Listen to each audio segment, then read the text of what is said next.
saya mau kasih tahu rekaman. Rekaman ini perbincangan antara saya sama Jessica. Inilah kunci daripada perkara ini.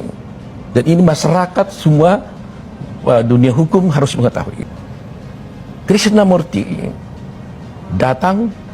Krishnamurti waktu itu dikirim Ya, dia direktur kriminal umum di Mabes Polri, di Polda. Dia datang dan berkata kepada ayahnya Mirna, Edi, katanya, itu kita lihat di NFT, anakmu diracuni. Kata Krishnamurti. Kata anakmu diracuni. Oh, sebelumnya Edi tidak tahu, tidak ada masalah. Tidak menganggap anaknya diracuni. Kata-katanya anakmu diracuni. Padahal belum ada otopsi, belum ada pengambilan sampel. Nah itu mesti dia tahu dong semua itu. Berarti semua sisa darah Mirna dia yang keluarin. Berarti bukti dia yang keluarin. Aduh, ini yang namanya bodoh akut kawan. Ya bodohnya sudah akut, jadi bodohnya sudah stadium akhir kawan. Mengapa aku mengatakan demikian? Dengar baik-baik ya gedebog pisang. Dokter Jaja mengeluarkan darah M, lalu memasukkan formalin karena itu salah satu proses dalam embalming. Embalming dilakukan dikarenakan penyidik maupun Anda dan keluarga enggan melakukan otopsi. Dikarenakan enggan melakukan otopsi, makanya dilakukan embalming. Dikarenakan pula tubuh M akan disemayamkan selama kurang lebih 2 atau 3 hari. Sedangkan peraturan dinas kesehatan, bila tubuh atau seseorang yang meninggal akan disemayamkan lebih dari 1 hari, itu diwajibkan di embalming. Dan dengar lagi baik-baik ya gedebok pisang, biar tidak lagi gagal paham. Anda mengatakan seharusnya dokter Jaja diperiksa, dikarenakan sudah mengeluarkan darah dan itu Anda anggap mengeluarkan barang bukti. Justru seharusnya Anda dan pihak penyidik yang diperiksa, termasuk keluarga Anda, terutama ayah Anda. Mengapa enggan diotopsi itu tubuh korban? Malah seharusnya Anda dan keluarga, terutama ayah Anda, itu masuk kategori pidana karena mencegah dilakukannya otopsi. Jadi terbalik rasanya kalau Anda meminta dokter Jaja untuk diperiksa, justru Anda sendiri berserta dengan ayah Anda yang seharusnya diperiksa.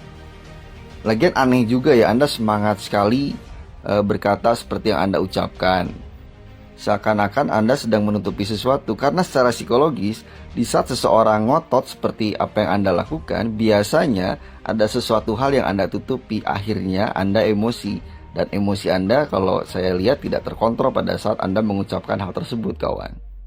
Jadi sadar dan tidak sadar, sebenarnya Anda dan ayah Anda beserta penyidik sebenarnya yang sudah menghilangkan barang bukti, bukan dokter Jaja. Senjata makan tua nih, ini bisa menjadi clue tambahan untuk perkara J dibuka kembali. Oke, jadi berhati-hatilah dalam berucap dan bersikap kawan. Yang bisa menilai gestur badan seseorang tidak hanya kawan-kawan Anda yang ditampilkan sebagai saksi ahli. Kita semua juga bisa menilai gestur dan perilaku Anda, terutama gaya pengucapan Anda kawan. Oke? Berhati-hatilah kawan. Dalam sebuah wawancara, Jessica terlihat menangis, seperti tidak tahan, terhadap nasib dan fitnah yang terus didapat dari keluarga Mirna dan para penyidik. Kembaran Mirna, Sandi Salihin, turut menjadi sorotan warganet ketika kasus Jessica Wongso ini viral ke publik. Di antaranya, ketika Sandi mengungkap rekaman ketika dirinya menelpon Jessica. Dalam telepon tersebut, Jessica bercerita bahwa dirinya sedang diteror dan merasa sangat takut. Selain itu, warganet juga menyoroti sikap Sandi yang menyalahkan dokter Jaja karena mengeluarkan darah saat di embalming, tuai hujatan publik. Pasalnya, pada saat itu, dokter Jaja sudah tidak mau memformalin jenazah Mirna karena belum diotopsi. Dan sebenarnya, yang tidak mengizinkan jenazah Mirna diotopsi adalah keluarga Mirna sendiri. Saya mau kasih tahu rekaman. Rekaman ini perbincangan antara saya sama Jessica pas waktu tanggal 9. Artinya Di sini 3 hari setelah meninggalnya Mirna. Itu yang saya bilang kan, dia bilang katanya 2 hari dia sakit segala macam kan, sama dia Mosu Oliver. Semua tuh ada di perbincangan ini. Boleh dengar sih. Boleh, kalau mau. silakan diputar. Ya. Ini diambilnya langsung atau lewat telepon? Ini saya jadi di telepon saya loudspeaker, saya rekam gitu loh. Iya, saya play aja ya. Tadi ada orang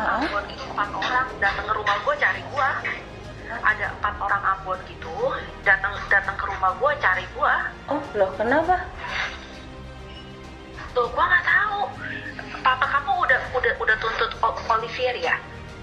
Nggak tahu. Gue di sini soalnya dari kemarin gue di sini doang. Papa lu ada di sana nggak?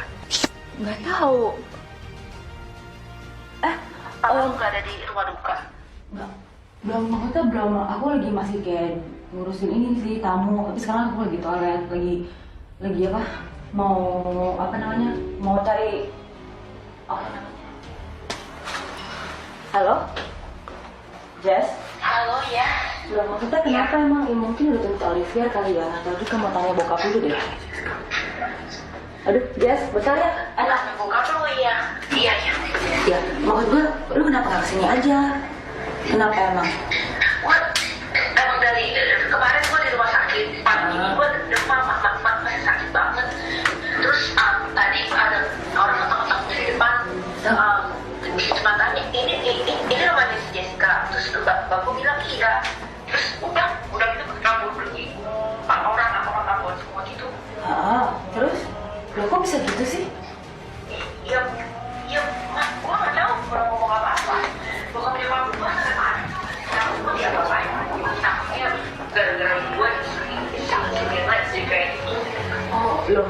Kok jadi ya kalau misalkan tapi kalau misalkan gitu mah kalau itu mah ya nggak masalah ya maju aja Jess, nggak kenapa-napain kan, kok aneh sih?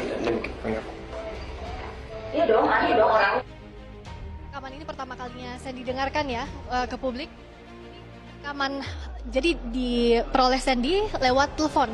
Iya, ini lewat telepon. Jadi dia telepon aku, terus aku lewat speaker. Karena kan waktu itu emang kita, aku curiga sama semuanya lah ya. Semuanya aku rekam. Jadi biar siapa tahu nanti bisa tahu ada apa gitu loh. Kenapa sebenarnya bisa terjadi kasus ini di pengadilan? Yang seharusnya tidak perlu jadi di pengadilan. Pertama kita lihat, waktu Jessica meninggal, kemudian dia diperiksa oleh Dr. Jaya, di embalmment, artinya dikasih formalin. Sampai 3 hari kemudian, dia sudah masuk peti mayat. Dia sudah mau dikuburkan. Dan kalau dia dikuburkan pada waktu itu, sudah selesai persoalan, nggak ada. Tetapi, inilah kunci daripada perkara ini. Dan ini masyarakat semua, dunia hukum harus mengetahui. Ini kuncinya. Kita nonton di Netflix. Ketika ini mau dikuburkan, Krishnamurti datang. Krishnamurti waktu itu dia kirim Ya, dia direktur kriminal umum di Mabes Polri, di Polda. Dia datang dan berkata kepada ayahnya Mirna, Edi, katanya, itu kita lihat di Netflix, anakmu diracuni. Kata Krishnamurti. Kata anakmu diracuni. Oh, sebelumnya Edi tidak tahu, tidak ada masalah. Tidak menganggap anaknya diracuni. Kata-katanya anakmu diracuni. Padahal belum ada otopsi, belum ada pengambilan sampel. So, dari mana Krishnamurti berkesimpulan awal mendahului semua peristiwa, dia mengatakan anakmu diracuni. Oleh karena itu, katanya, kalau kau tidak otopsi, maka kami polisi tidak bisa melakukan penyelidikan dan penyidikan. Sehingga, no otopsi, no crime. Tidak ada otopsi, tidak ada kriminal. Itu kata Krishnamurti. Inilah yang menjadi sumber masalah dari kasus ini. Kalau tidak ada kata-kata ini, dia udah dikubur.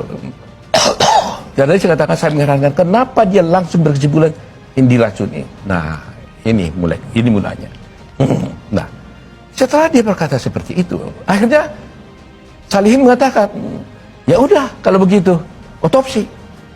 Dia setuju di otopsi. Akhirnya dibongkar, lagi dibawa ke rumah sakit si Mirna. Apa yang terjadi di persidangan? Dokter Selamat, kami tanya, itu dokter ahli daripada yang diajukan oleh jaksa. Apa yang saudara lakukan? Saya bilang, apakah saudara melakukan otopsi terhadap mayat Mirna? Dia bilang tidak. Loh, dari mana saudara tahu? Jadi apa yang saudara lakukan? Saya tidak melakukan otopsi, tapi hanya mengambil sampel dari tubuh Mirna. Hanya sampel. Jadi sebagian sampel diambil, ada di lambung, ada di hati dan sebagainya. Saya tanya, kenapa Anda tidak melakukan otopsi? Itu permintaan polisi. Polisi yang minta sampel Saya aja. tanya dia, permintaan polisi. Tetapi di dalam berkas perkara kami, ada surat, di sini ada saya tunjukkan nanti, ada surat dari Polsek Tanah Abang mengajukan permohonan kepada rumah sakit untuk otopsi. Karena aneh ini. Ini ada surat mengatakan supaya diotopsi. Si Slamet mengatakan itu permintaan polisi, tidak diotopsi. Itu dalam sidang. Sehingga saya ingin menganalisa surat ini sebenarnya sampai nggak kepada si Slamet. Ya bisa sampai, tapi dari Atau- Polda bilang jangan diotopsi. Saya tidak tahu itu yang terjadi. Atau sama sekali ini sebenarnya nggak pernah dikirim, tapi itu lakukan. Oh, bisa Tapi itulah. Jadi ada dua fakta. Jadi siapa di antara yang dua ini yang berbohong kan? Pasti ada yang berbohong dong salah satu. Ya tapi pasti tidak diotopsi. Pasti karena diotopsi. Dokternya Iya. bilang tidak diotopsi. Tidak otopsi. Maksud saya berbohong tentang keadaan fakta surat menyurat ini. Oke. Tapi faktanya dia tidak diotopsi.